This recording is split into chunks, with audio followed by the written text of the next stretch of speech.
नमस्कार, मैं नार मनोहर, आप देख रहे हैं हमारा चैनल दैनिक दस्तक लाइव। आज बात करते हैं राजस्थान की सियासत को लेकर। राजस्थान की सियासत में कल का दिन काफी महत्वपूर्ण रहा। राजस्थान हाईकोर्ट ने सौम्या गुजर की याचिका को खारिज कर दिया। याचिका खारिज होने का मतलब है कि सौम्या गुजर का जो महापौर बनने का जो रास्ता था वो थोड़ा सा कठिन हो गया है। फिलहाल इसे हम कांग्रेस की रणनीतिक जीत कह सकते हैं या फैसले को इस समय थोड़ा सही कह सकते हैं। वही भाजपा के खेमे में हल्की सी रणनीतिक तौर पर एक ये उनकी कमजोरी कही जा सकती है। लेकिन भाजपा इस मुद्दे को हो सकता है सुप्रीम कोर्ट ले जाए, क्योंकि कल सौम्या गुजर के वकील ने स्पष्ट कर दिया कि इस मामले को वो सुप्रीम कोर्ट ले जाएगी, क्योंकि विकल्प शायद सौम्या गुजर के पास में ये बचता है। सौम्या गुजर जयपुर ग्रेटर जो की नगर निगम महापौर थी, और सौम्या गुजर का अगर काम करने का तरीका था या सौम्या गुजर की जो हम कह सकते हैं उनका व्यक्तित्व की जो बात कर रहे हैं वो तेजी से आगे बढ़ रही थी। अचानक एक घटनाक्रम घटता है और घटनाक्रम एक प्रशासनिक अधिकारी जो नगर आयुक्त है उनके साथ में कहासुनी होती है, मामला आगे बढ़ जाता है और बाकायदा इस पर अनुशासनात्मक कार्रवाई करते हुए और सरकार का एक फैसला आता है और सौम्या गुजर का निलंबन हो जाता है। सौम्या गुजर के निलंबन को भाजपा ने कड़े शब्दों में निंदा करी, साथ ही उनके ब्लॉक स्तर के, जिला स्तर के जो संगठन हैं वहाँ पर भी इस दिन को काला अध्याय बताया, लोकतंत्र के लिए खिलाफत बताया, पुरजोर विरोध किया। वही सरकार ने स्पष्ट कर दिया है कि कोई भी जनप्रतिनिधि अगर आचरण की दृष्टि से या कार्य करने की दृष्टि से अगर हिंसात्मक या एक निरंकुशता अगर वो धारण करता है तो उनके खिलाफ एक्शन लिया जा सकता है। ये बाकायदा सिस्टम या संविधान की जो एक दायरा है उनके अनुसार है। जब हाईकोर्ट ने किसी बात को ये मान लिया है कि सौम्या गुजर का जो निलंबन है वो पूरी तरह से सही है, क्योंकि निलंबन से पहले सुनवाई का मौका जनप्रतिनिधि को दिया जाए ये जरूरी नहीं है, ये सुप्रीम कोर्ट कहता है, हाईकोर्ट कहता है। हाईकोर्ट सरकार के पर जो आरोप लगा है मनमाना होने का या मनमानी तरीके से निलंबन करने का, उसको भी हाईकोर्ट मानने से इनकार कर रहा है। हाईकोर्ट कहता है कि जो धारा है, धारा 39(1) डी की संवैधानिक वैधता को जो बहाल होती है और प्रावधान का जो असंवैधानिक घोषित करने की जो मांग करी थी सौम्या गुजर ने, उसको भी कोर्ट नहीं मान रहा है। और साथ ही जस्टिस पंकज भंडारी और CK सोनग्रा की खंडपीठ ने ये जो सोमवार को फैसला दिया था, इस फैसले में राजस्थान की सियासत को थोड़ा सा गरमा दिया है। ये सौम्या गुजर का निलंबन सही पूछे तो भाजपा और कांग्रेस के बीच में एक प्रतिष्ठा का भी वो एक बिंदु बन गया था, क्योंकि जिस तरीके से भाजपा ने इस बिंदु को उठाया या इस बात को उठाया था, शायद इस बात को राजस्थान की सियासत में इतनी तेजी से उठाया गया कि कांग्रेस को इस पर काफ़ी कठिनाई आई थी। लेकिन कांग्रेस भी एक मजबूती से इस बात पर डटा रहा और हाईकोर्ट में जब फैसला आया और फैसले के बाद में जब ये स्पष्ट हो गया कि इस पूरे मामले में सरकार की या कोई राजनीतिक व्यवस्था के आधार पर कोई कार्रवाई नहीं हुई है, तो कांग्रेस भी फूला नहीं समा रही है। राजस्थान की सियासत में इस समय अगर देखा जाए तो बीजेपी और कांग्रेस इन दोनों में कहीं ना कहीं एक वर्चस्व का भी आधार है। अगर हम सिलसिलेवार दोनों को देखें तो सबसे पहले बात कर लेते हम बीजेपी की, भाजपा की। भाजपा भी सत्ता से बाहर है, लेकिन राजस्थान प्रदेश का अगर सियासी गणित देखें तो एक बार भाजपा एक बार कांग्रेस, ये सिलसिला लगातार जारी है। तो इस बार कांग्रेस का टर्न है तो अगली बार भाजपा का है, ऐसा शायद हम बैक की बात करते हैं, इतिहास तो यही कहता है।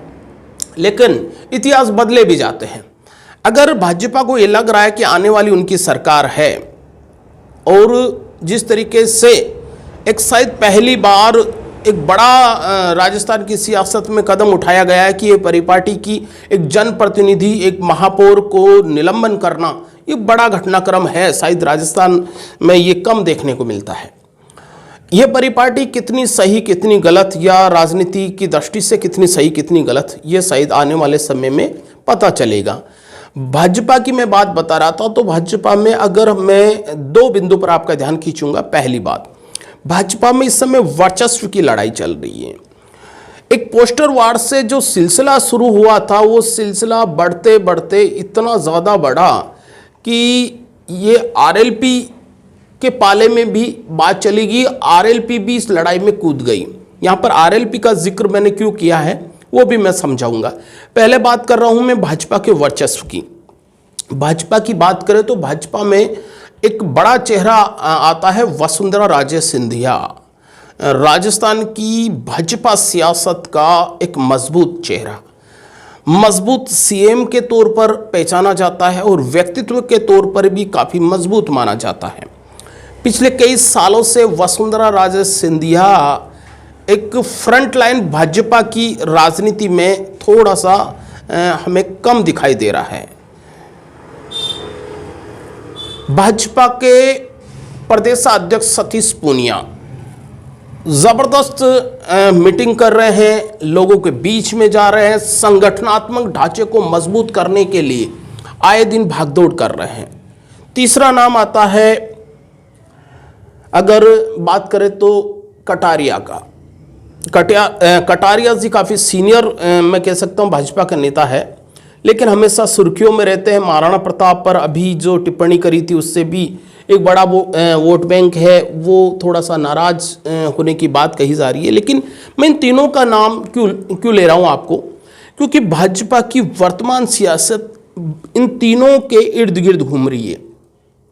जहां तक पहले नाम की बात हो, वसुंधरा राजे सिंधिया। वसुंधरा राजे सिंधिया का बड़ा फॉलोवर है, विधायक भी वसुंधरा राजे सिंधिया की खेमे की बात कहते हैं। और अभी वसुंधरा रसोई की शुरुआत करना हो या उनका जन्मदिन पर एक स्पेशल तरीके से उनको सेलिब्रेट करना हो, पार्टी की गाइडलाइन नहीं होने के बावजूद भी बड़ा महिमा मंडल करना हो, ये सारी चीज़ें चली थी। सतीश पूनिया जाट नेता है और सतीश पूनिया संगठनात्मक रूप से प्रमुख है। सतीश पूनिया चाहता है कि पार्टी बड़ी होती है, संगठन बड़ा होता है, व्यक्तित्व बड़ा नहीं होता है। इसलिए पार्टी की और संगठन की बात सर्वोपरि होनी चाहिए। इसलिए वो कई बार ये स्पष्ट कर चुके हैं कि पोस्टर में जो मुख्यालय से जो पोस्टर जो बना था या जारी हुआ था उसमें वसुंधरा राजे का चेहरा नहीं होना, ये कोई बड़ी हम कह सकते हैं कि ये समय के साथ बदलाव है और इसमें कोई बड़ा आश्चर्य नहीं होना चाहिए। वही गुलाबचंद कटारिया की बात करें तो गुलाबचंद कटारिया भाजपा के कद्दावर नेता है और सीनियर नेता है और पार्टी के संगठनात्मक रूप से एक करने के लिए कई बार प्रयास करते देखे जा सकते हैं। कई बार वसुंधरा खेमे के खिलाफत में और कभी पक्ष में भी सामने आए हैं। काफ़ी वरिष्ठ नेताओं में से एक है। अभी हाल ही में बयान दिया था कि भाजपा में परिपाटी नहीं है कि जो प्रदेशाध्यक्ष है वही सीएम बने। इस बात को भी सतीश पूनिया के बयान से जोड़कर देखा जा रहा है। और यहाँ पर अगर भाजपा के 3 ध्रुव उभर के सामने आ गए हैं, अब यहाँ पर आने वाला कल बताएगा कि अगर भाजपा सत्ता में आई तो सीएम कौन होगा।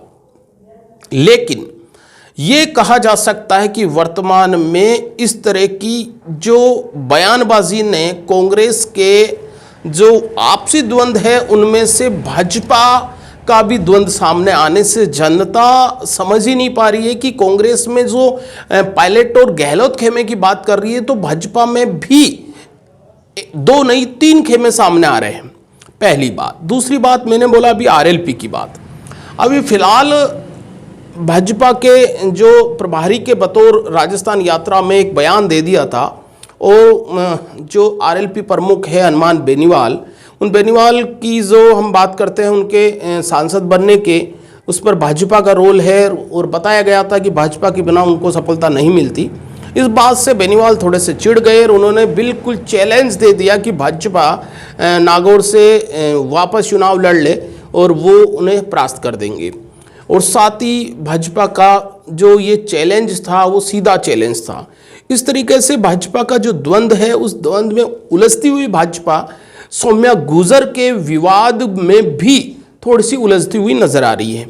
और हाईकोर्ट का जो फैसला आया है उसने पार्टी को खुशियां ना देकर थोड़ी सी टेंशन दे दी है। लेकिन ये एक हार है, अभी सुप्रीम कोर्ट बाकी है और एक बड़ा है 2023 की एक बहुत ही, मैं कह सकता हूँ, विधानसभा चुनाव। विधानसभा ये जो में सबसे बड़ा अगर एक अदालत होती है, अगर जनता की अदालत में भाजपा जीत जाती है तो शायद 100 गुना माफ, और अगर वहाँ हार जाती है तो शायद बहुत बड़ा गुना साबित हो सकता है। अब बात करते हैं कांग्रेस की। कांग्रेस में सचिन और पायलट की बात करें तो दोनों खेमे में ज़बरदस्त से और मात का खेल है। पायलट एक यूथ आइकॉन है, पायलट संगठनात्मक रूप से काफ़ी मजबूत देखा जा सकते हैं। अगर मैं बात करता हूँ पायलट की कार्य करने की शैली की, तो राजस्थान में काफ़ी सराहा जा रहा है। जब पार्टी 21 सीटों पे थी तो पायलट ने उनको सत्ता के नज़दीक ले गए, इसलिए बहुत सारे लोग पायलट की शैली की प्रशंसा कर रहे हैं।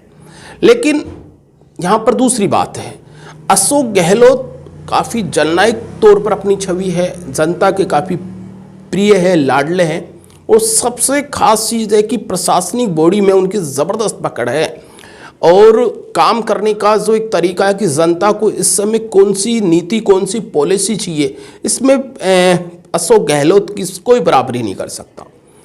सचिन पायलट को सीएम बनने का मौका मिलेगा या नहीं मिलेगा, इस बात का जवाब तो भविष्य के घर में है।